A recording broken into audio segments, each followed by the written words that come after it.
Ke a le dumedisa hape nakong ena e ntle tsatsi lena le letle le kgethilweng ke Jehova. E re ke lebohe ha ntse le ntsheditse le nsupportile le ntse le subscribe le ntse le like mme ke re le tswele pele ho etsa jwalo. Tsatsi lena la kajeno ke rata re tlo bua ka le lena le reng ntjapedi ha e hlolo ke sebata, le tshwele le beta poho, kopano ke matla. Maele ana a le mararo a hlalosa ntho e le nngwe.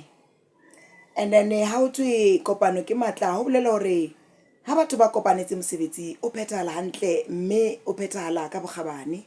So ha o thwe ntjapedi ha e hlole ke sebata, mohlomong hona le mokete wa lenyalo, hona le kgomo ke ena e lokela ho hlajwa, ha banna ba tla ba kopanela kgomo ena, mosebetsi oo o phethahala ka bokgabane.